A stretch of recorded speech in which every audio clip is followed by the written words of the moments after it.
আসসালামু আলাইকুম, welcome back to my channel BD Najab cooking. আজকে আমি আপনাদের তৈরি করে দেখাবো quick and easy breakfast recipe. সেটা হচ্ছে ক্যাবেজ এগ স্যান্ডউইচ। খুব সহজে এবং খুবই ইজি সামান্য কিছু উপকরণ দিয়ে ক্যাবেজ এগ স্যান্ডউইচটি ঝটপট আপনারা সকালের নাস্তায় অথবা বিকালের টিফিনে তৈরি করে নিতে পারবেন। আশা করব কুইক অ্যান্ড ইজি ব্রেকফাস্ট রেসিপিটি আপনাদের কাছে ভালো লাগবে। ভালো লাগলে অবশ্যই বিডি নাজাব কুকিং চ্যানেলটিকে সাবস্ক্রাইব করে আমার পাশে থাকবেন।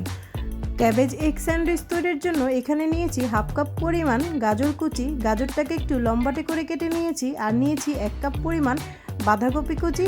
তার সাথে নিয়েছি 3 টেবিল চামচ পরিমাণ পেঁয়াজ আর কাঁচামরিচ কুচি। এখন নিয়ে নিলাম 2টি ডিম। বড় একটি পাত্রের মধ্যে 2টি ডিম নিয়ে নিয়েছি। তার সাথে দিয়ে দিচ্ছি স্বাদ অনুযায়ী লবণ, আর দিচ্ছি হাফ টেবিল চামচ পরিমাণ সয়া সস, হাফ টেবিল চামচ পরিমাণ গোলমরিচের গুঁড়ো। এখন ভালোভাবে এই উপকরণটাকে মিক্সড করে নেব। ভালোভাবে ডিমটা ফেটা হয়ে গেলে এর মধ্যে দিয়ে দেব গাজর কুচি, তারপর দিয়ে দেব বাঁধাকপি। আপনারা চাইলে যে কোনো সবজিও এই রেসিপিটির সাথে অ্যাড করতে পারেন। এরপর পেঁয়াজ কাঁচামরিচ দিয়ে দিলাম।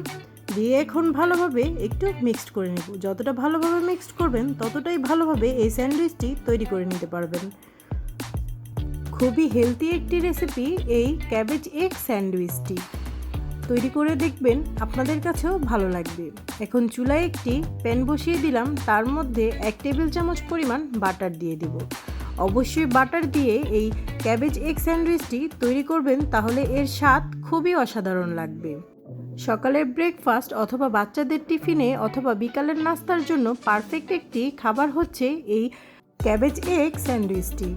বাটারটা যখন গলে যাবে তখন আমি এরকম বিগ সাইজের একটি ব্রেড নিয়ে নিলাম। ব্রেডটাকে আমি একটু সটে করে নেব। 2 মিনিট করে এপাশ ও পাশ উল্টিয়ে একটু ফ্রাই করে নেব। এতে করে ব্রেডটা খেতে খুবই স্বাদ লাগবে। ব্রেডটা একটু ক্রিস্পি টাইপেরও হবে। 2 মিনিট করে উল্টে পাল্টে বাটারের মধ্যে সবকটি ব্রেড এইভাবে করে ভেজে নেব। খুবই ইজি এই রেসিপিটি তৈরি করা। অবশ্যই একবার হলেও রেসিপিটি তৈরি করে দেখবেন।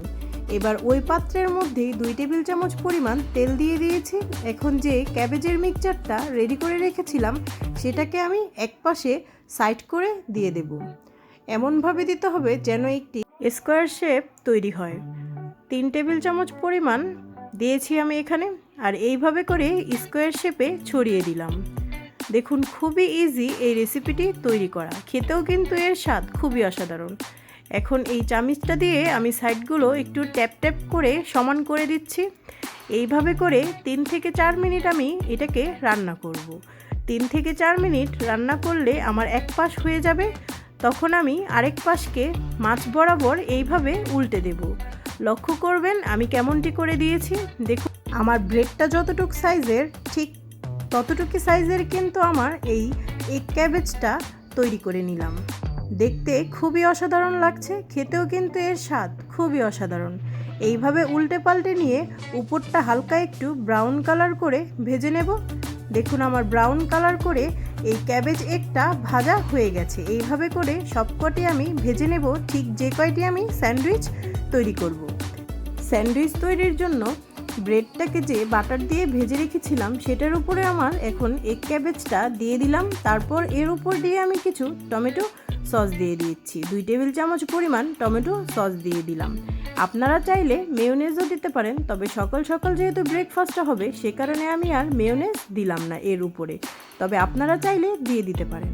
আবার উপর থেকে ফ্রেশ ক্যাবেজ দিয়ে দিলাম কিছু। তারপর আবার আরেকটি টোস্ট করে রাখা ব্রেড দিয়ে দিলাম। দেখুন, তৈরি হয়ে গেল আমার ক্যাবেজ এগ স্যান্ডউইচটি।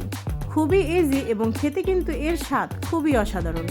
এরপর মাছ বরাবর কেটে নিলাম। দেখুন, কাটার পরে কতটা সুন্দর এবং ইয়ামি লাগছে। খুবই দারুণ এবং খেতে খুবই মজার আর খুবই হেলদি এই রেসিপিটি। সকাল সকাল এমন একটি পারফেক্ট ব্রেকফাস্ট হলে আর কিছুই লাগে না। অবশ্যই আমার রেসিপিটি তৈরি করে একবার হলেও দেখবেন। আশা করব আপনাদের কাছে ভালো লাগবে। ভালো লাগলে অবশ্যই বিডি নাজাব কুকিং চ্যানেলটিকে সাবস্ক্রাইব করে আমার পাশে থাকবেন, আর কমেন্টস করে অবশ্যই জানাবেন কেমন হলো এই কুইক অ্যান্ড ইজি ব্রেকফাস্ট রেসিপিটি। আজকের মতো বিদায় নিচ্ছি, আবার আসবো নতুন কোনো রেসিপি নিয়ে। আল্লাহ হাফেজ।